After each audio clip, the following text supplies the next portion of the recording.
The vessel was lying on its starboard side, and all the rooms were invaded by floating furniture, by mattresses, by sheets and clothes.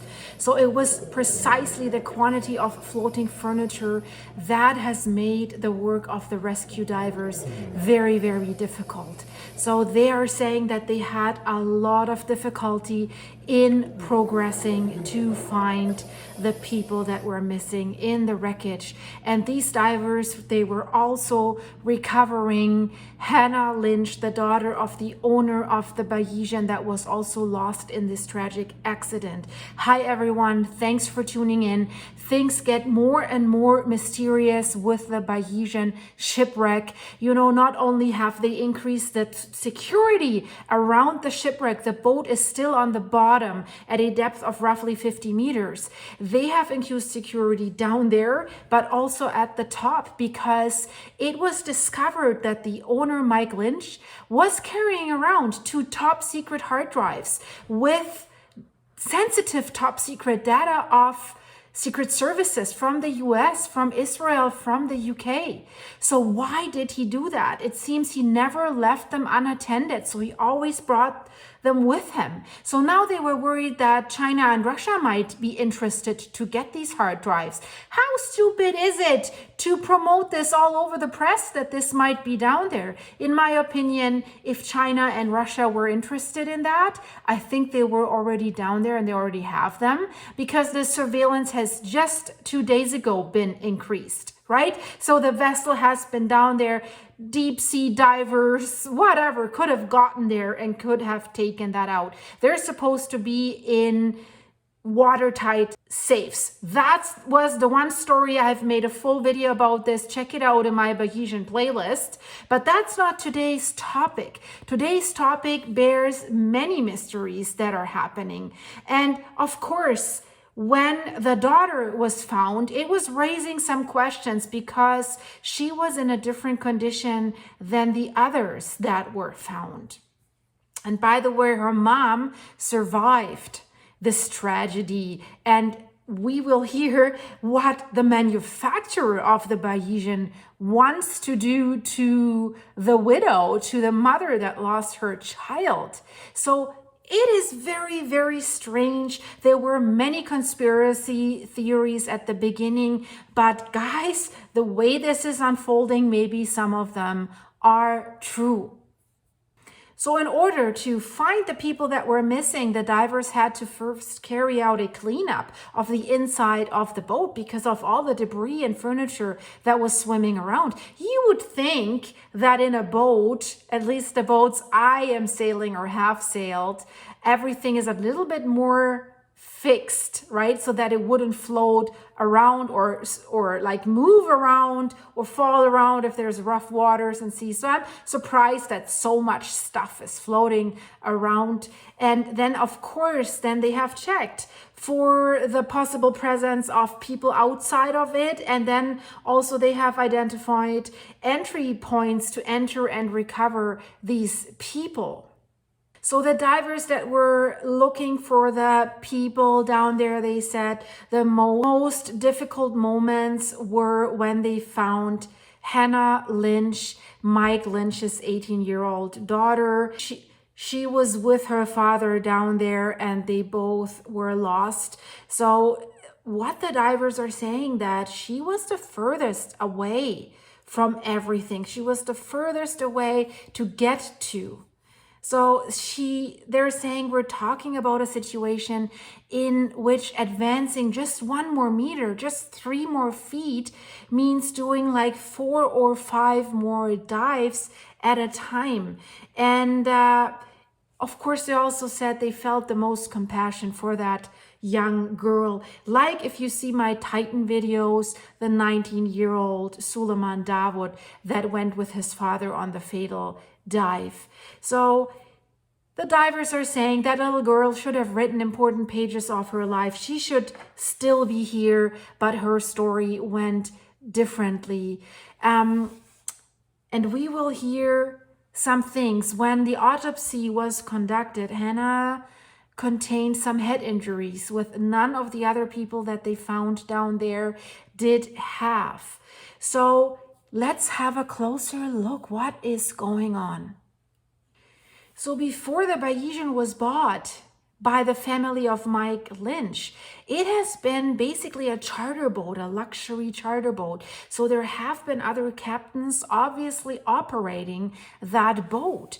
And one thing that strikes me is that a former captain of the Bayesian, it was going under a different name at that time, he said the Bayesian was pushed beyond operational limits, but he is very, very sure that the hatches were closed when it happened. So then how did it happen? Because the manufacturer basically says this thing was unsinkable, but obviously it did sink, and it did sink very, very fast. And we will hear about the lawsuit that the ship manufacturer is bringing against the widow, which is absolutely crazy and very, very strange. But let's hear a little bit more of that former captain before we proceed to this. So the captain says there are no windows or portholes that could be opened where that much water could have leaked in. So his name is Stephen Edwards, and he indicates that the reason for the sinking of the ship was that it had exceeds his quote, its operational limits. So if the manufacturer says this thing is unsinkable, then it should not have operational limits. So even if it capsizes and everything is closed, the weight between keel and mast should be in a way that it capsizes through, or that it lifts itself back up if there's no water intruding into the hull, into the body of the boat. So what is the problem?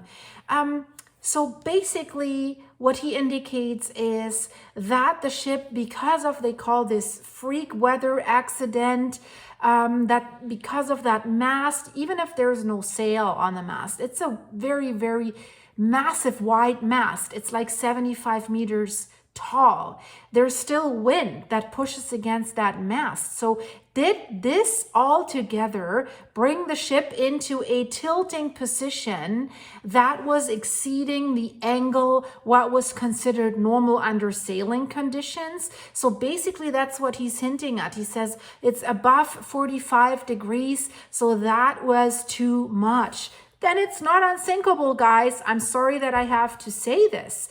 And he said, and this is an important thing, that on the night of the shipwreck, he says at 100%, the hatch of the Bayesian was not open, but he says the sinking could have been fatally caused by greater tilt than 45 degrees. He says there is not even like a hatch that could have caused it. They only have one hatch that is basically that close to like water level that it can only be opened when the water is completely flat, or you're in the port, probably for loading things and stuff like that. So he said this thing would 100% not have been open, because even a small wave would have like let the water in. So that alone is kind of a weird design, I have to say.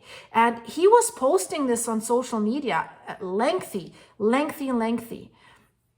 And he said that he has no desire to contribute to the wild speculation and the claims that have surfaced everywhere, or that he would want to suggest what actually happened.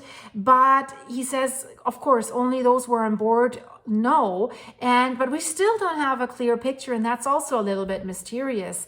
But what he says is, and I believe him because he has operated that boat, he says, I can shed some light on the characteristics of that vessel, of the Bayesian, and of course also on some of the limitations. And I bet the manufacturer doesn't want to hear that word, because they are saying it's unsinkable. But we know the Titanic was deemed unsinkable, and look at how fast this thing went down, right? So he says there's a list of technical features that the Bayesian boat had, including the very tall 75-meter main mast, and of course because of that, an extra lead ballast in the keel box. I mean, there were some theories that the keel was up, but it seems the keel was down. Was it up? It's kind of, the story's kind of changing. But what this former captain says, yes, he confirms the vessel was sound and seaworthy by design. So he doesn't say that there is a major design flaw or anything. And he also says, to the best of my knowledge, it was well maintained. You would think, right? If you have that much money, you're a billionaire, you take care of the things that cost that much money and that you put your life on, right? Basically. But he says more than 45 degrees in normal operation could result in flooding. We know the Bayesian had a deck that was lowering. That could fill up like a swimming pool and maybe change the dynamics on the boat. So if that angle was reached, it could lead to flooding and then consequent losses if the flooding could not be controlled. And that's what he hints is what happened. He stresses out again that one hatch was definitely closed. You would never leave that open when anchoring. But also the windows and the portholes, he says, they were well manufactured. They would not break. They were all made of laminated marine glass glued to the hull and superstructure.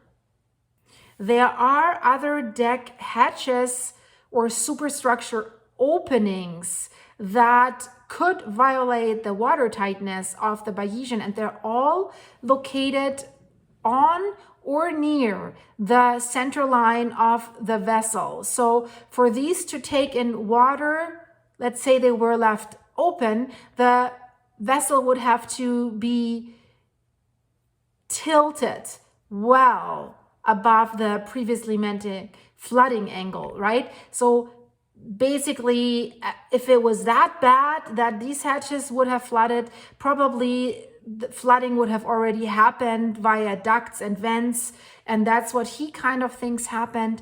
But you know, the other boat, the German guy that was anchoring not far from the Bayesian, he turned his engine on, he was moving his boat with the wind and stuff. He did not have any problems. So it is quite of shocking that such a large, expensive boat with so many technical features would sink that fast.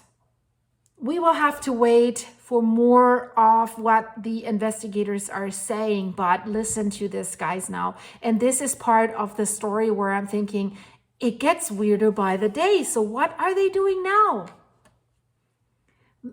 How the Bayesian was sinking, it was coming down first by its stern, and then it settles on its side, and that's how it's lying on the seafloor. And according to some experts, this could be an indication that it was taking on water from the open hatches, right? So this contradicts what the others are saying. And also, you know, so what the investigators are trying to find out right now are the maneuvers of the Bayesian crew that preceded this arrival of the storm. Have they done everything right? And then they failed to alarm the passengers. This is one of the most crucial points. But you know what I am wondering is, you know, some crew members, they survived. And if you look at where their cabins were, you know, of course, they were not at the greatest location, right? The owners have the greatest location. So they're not down in the front or whatever. So why were the owners not able to get out, like the father and the daughter? Because they should have had the shortest way. This is kind of what I'm wondering, what stuns me a little bit. And if the mother did get out, she survived. Wasn't she in one bedroom with the dad? Or this is what's kind of strange. So they're saying the ship sank by the stern. It was taking on water. So definitely they're looking into whether the crew has done something wrong and indeed did leave something open. But they have to really recover the boat. They have to lift the boat in order to evaluate how this really happened.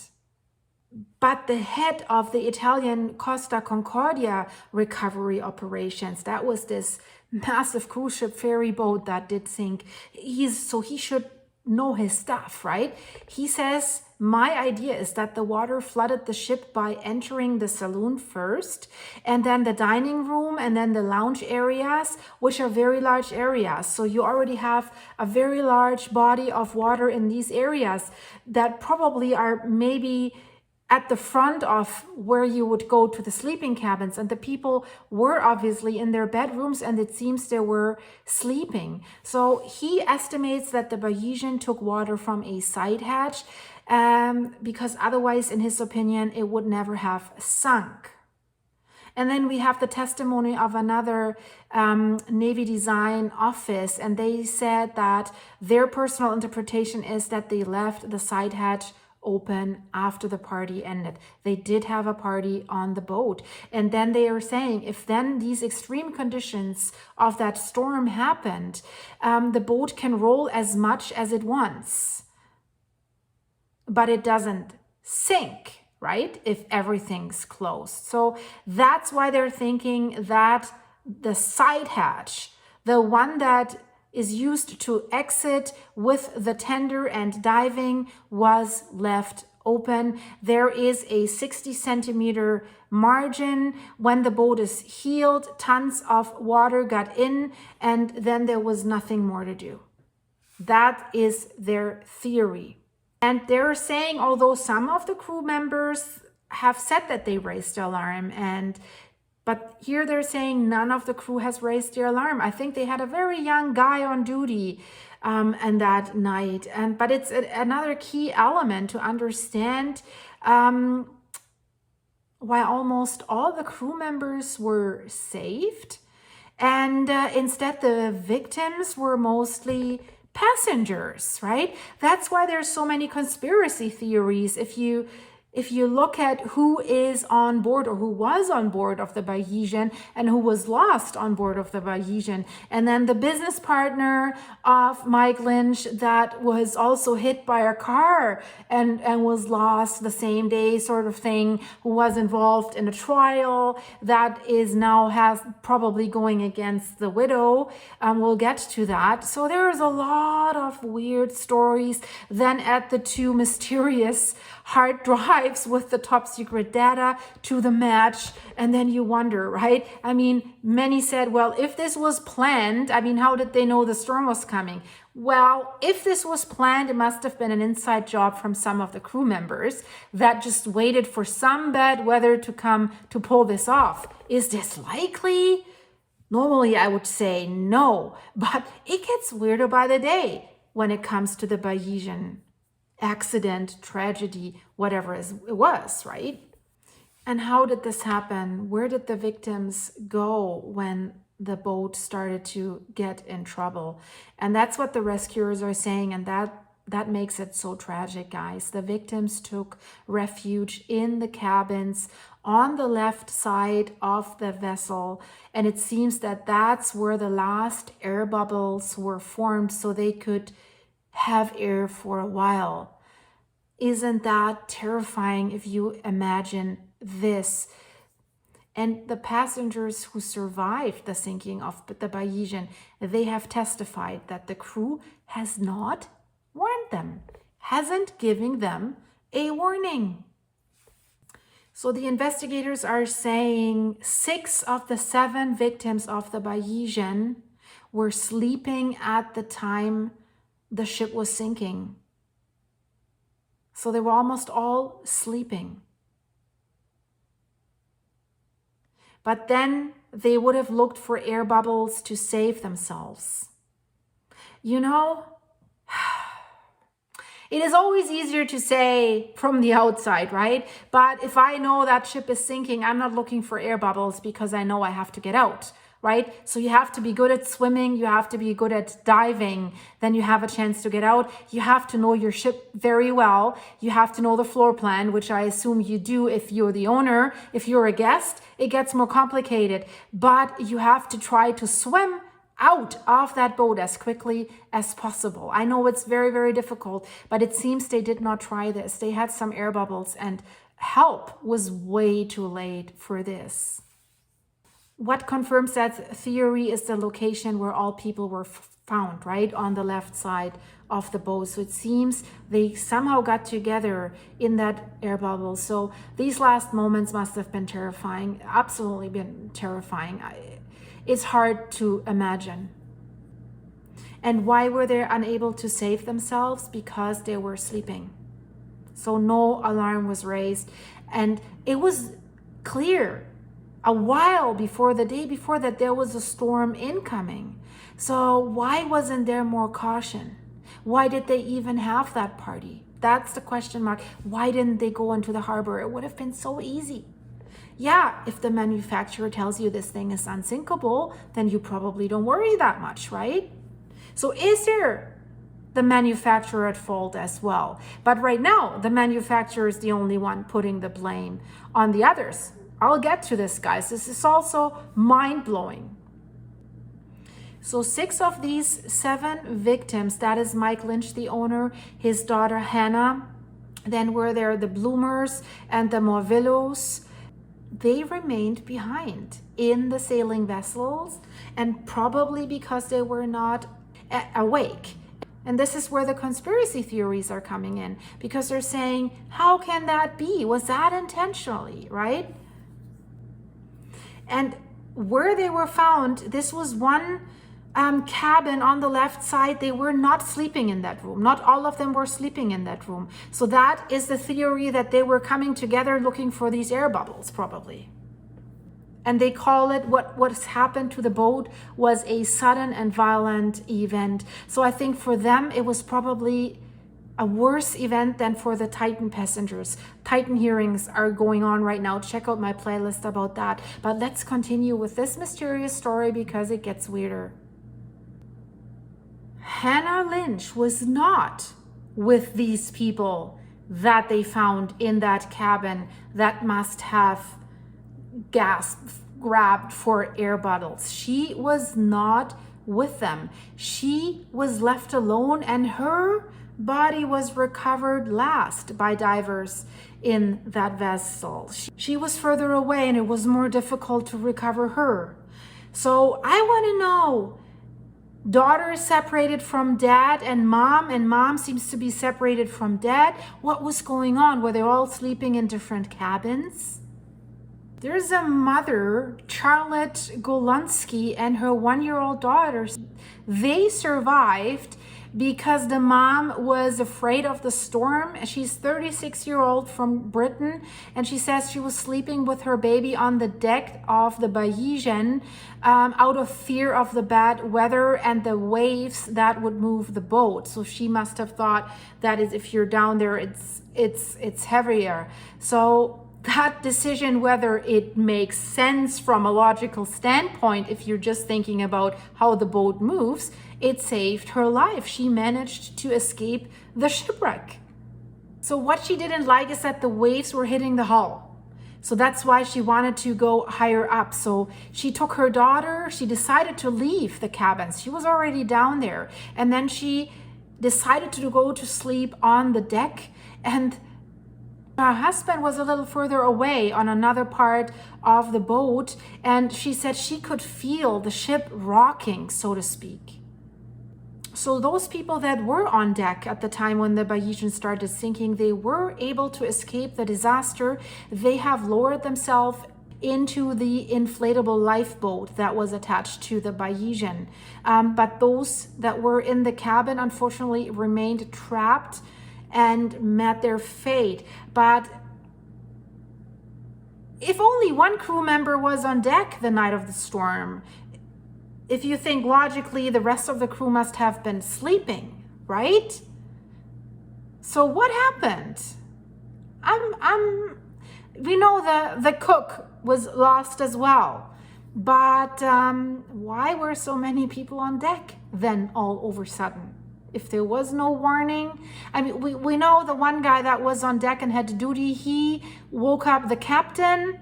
And then basically that story was that the captain was able to save the mother and the child. But was that really the captain? Who knows, right? It was basically the mother who made that decision. So thankfully the husband is safe as well. But she describes that the Bayesian that capsized on one side and then sank. So what she was testifying is, she said, it was terrible. In a few minutes, the boat was hit by a tornado and a very strong wind. We didn't even have time to understand what was happening. The boat sank and we all found ourselves in the sea. The emergency dinghy was opened in time, and as soon as it was thrown into the water, she said, 11 of us managed to get on. The others then reached it by swimming. When the captain was questioned later, he kind of said, we did not see the storm coming, but I wonder, there was a storm warning, and the guy on the other boat, the German sailor with a way less expensive, cheaper boat, small boat, he managed to do the right things and have no trouble. He was surprised actually when he saw what happened to the Bayesian. That's why the captain is also investigated for negligent shipwreck. And so because all of that, right after the night on August 19th, when that ship sank, conspiracy theories, so maybe there are conspiracy theories, we have to say right now, emerged that it could all be traced back to a plan by the Secret Services. Now we know, weeks later, there are these 2 hard drives. So it is really weird, guys. I don't know,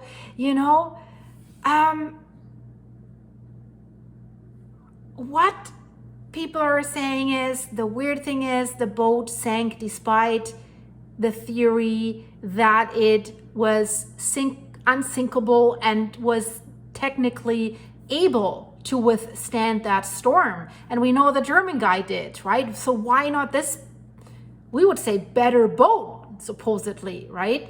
So what is happening around the Bayesian story right now? It seems to be very, very strange. The dynamics of this disaster still have a lot of gray areas. And again, also the press in Italy points out that the sinking of the Bayesian has some similarities with the sinking of the Titan, because at least for the passengers on board, so to speak, because all were very rich, right? If you say that, and it was tragic in sort of way that if you have that much money, you end like this, right? So why were they on the boat? There was supposed to be, or there was a party, because the owner, Mike Lynch, had just survived a fraud trial. He is the founder, or he was the founder of a company called Autonomy Corporation and Invoke Capital, and he had also created a company named Darktrace, a cybersecurity company. And this is how the Secret Services come in play, and that's why these conspiracy theories started. But are they? That is the question, guys. You have to make up your own mind. I can't really tell you this, but then people are saying, well, Mike Lynch's colleague died shortly before the shipwreck.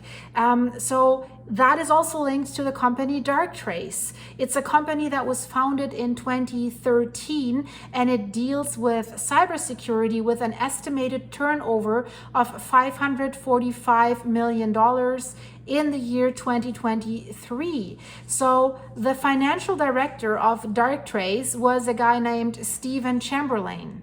And on June 19th, it was reported that he was, you can't say the word on YouTube, the lights were turned off, right?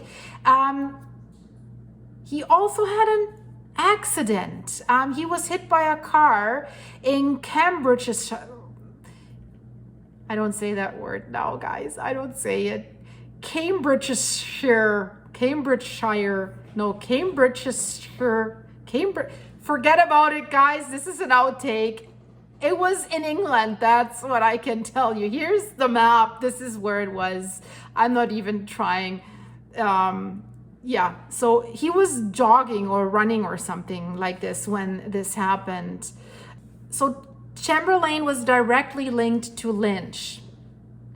The two had just together closed an $11 billion deal to sell their company Autonomy Corporation to the technology giant Hewlett-Packard. So this deal is why the tax fraud trial had started, and that ended with the acquittal of Mike Lynch and Stephen Chamberlain. So both were acquitted in June. So it seems that some secret services were attributed to Darktrace. Like mentioned, and this just came out in the press 2 to 3 days ago, like US Secret Service, MI5, and the Israeli intelligence services. So why did Mike Lynch carry around hard drives with top secret data linked to these agencies?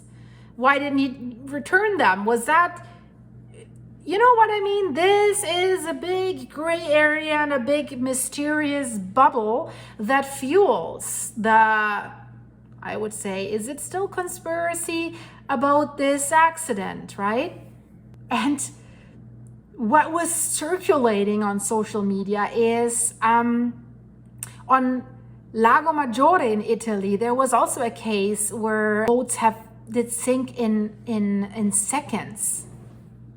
Also, there was a tornado on May 28th in 2023 on Lago Maggiore, and 4 people were lost, including a couple from the Italian Secret Service. So that's why they kind of are suspicious, because not only one boat sank on Lago Maggiore, it was 2, although there was the presence of dozens of Secret Service men.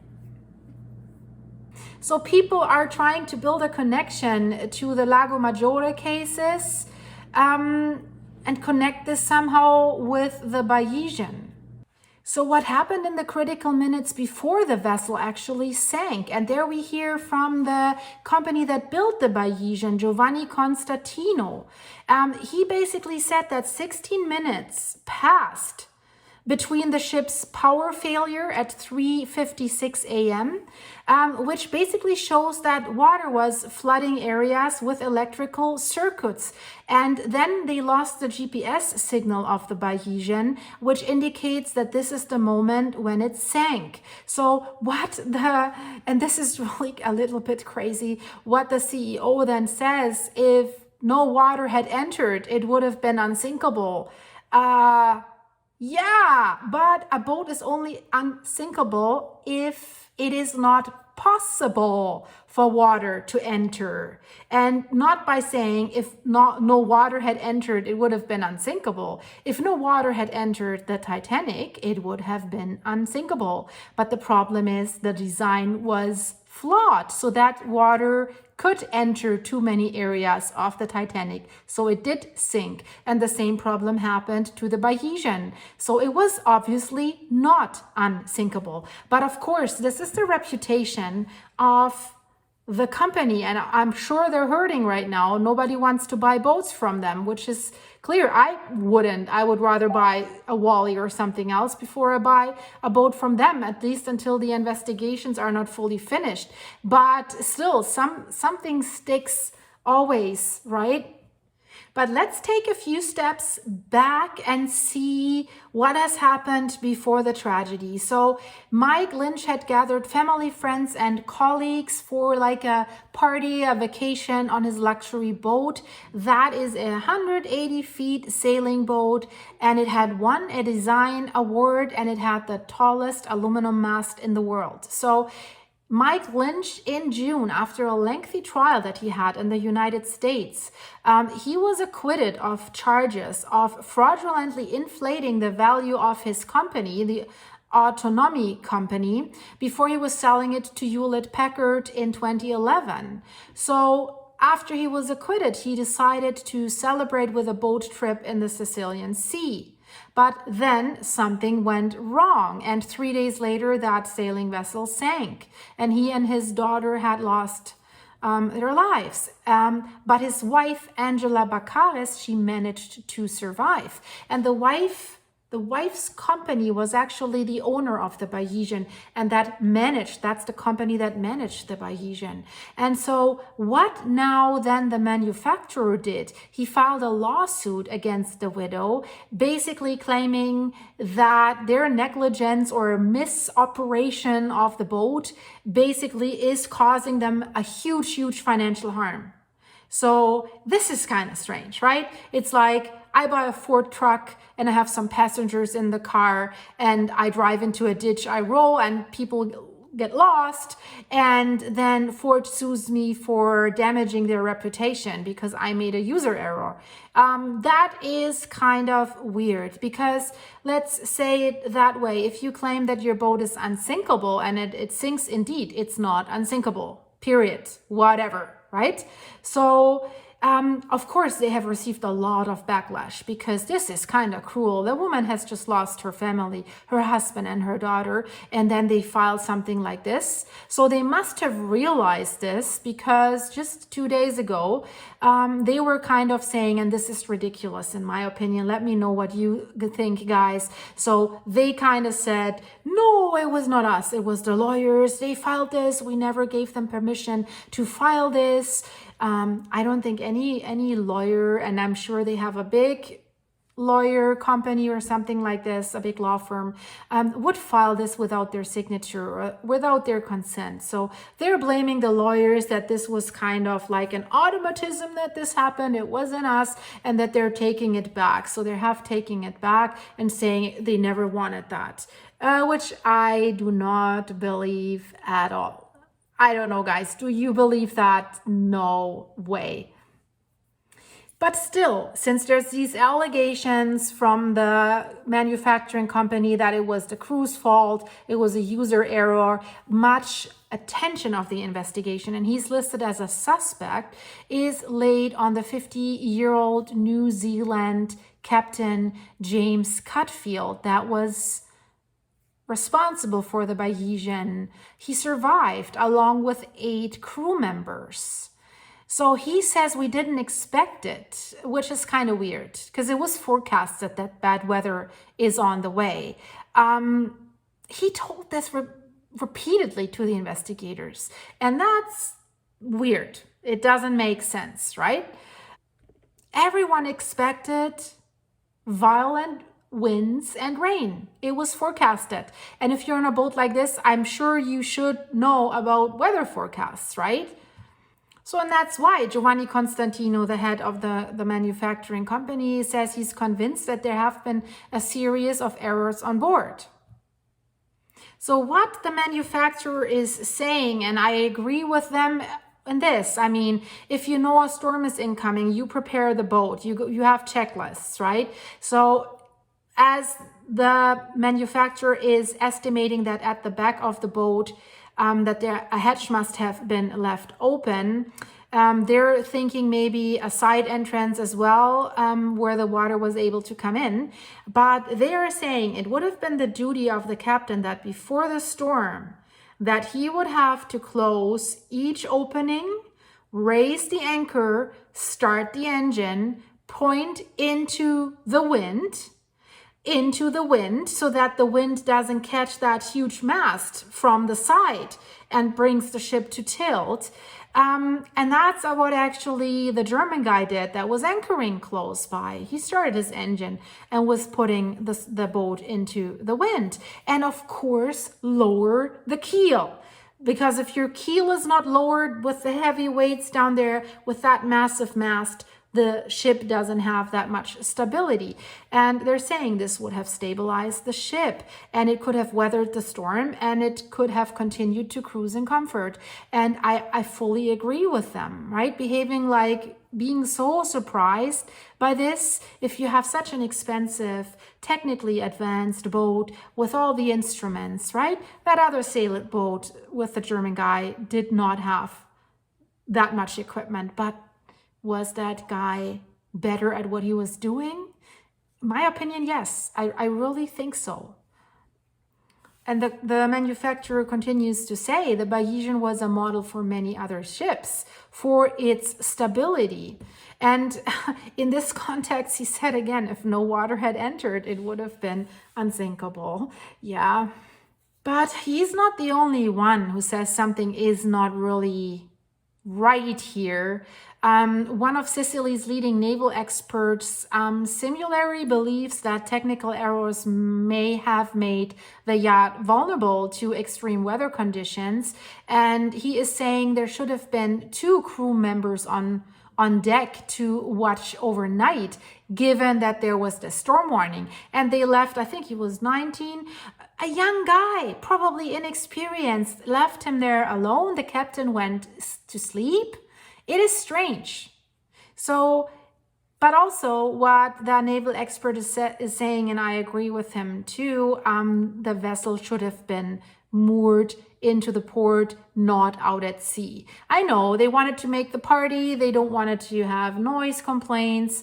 But, you know, if that weather is coming in, just delay the party a day or 2 and go into the port. That's why investigators say also a sailor should have been on watch on the bridge that night. So, and that's why this is giving fuel to everything. Why wasn't anybody qualified there, right? So now what they have to do, and that's what we're all waiting for, is they have to recover the wreck. Because inside that wreck, there is the evidence to solve the case. That's what we're waiting for. Guys, I hope you liked to hear what I had to tell you. For me, it's fascinating. I will stay on that case. I already have found out more, but this video is already so long, guys. Wait for the next one. Subscribe if you're interested in this, and check out my Titan playlist. It's unbelievable what is coming out and what people close to Stockton Rush are saying. Especially check out this video here in the end screen, guys. And I hope to see you very, very soon. Thank you so much for being here on my channel. Give this video a like. Thanks for watching. Stay safe. I see you very soon, guys. Bye-bye.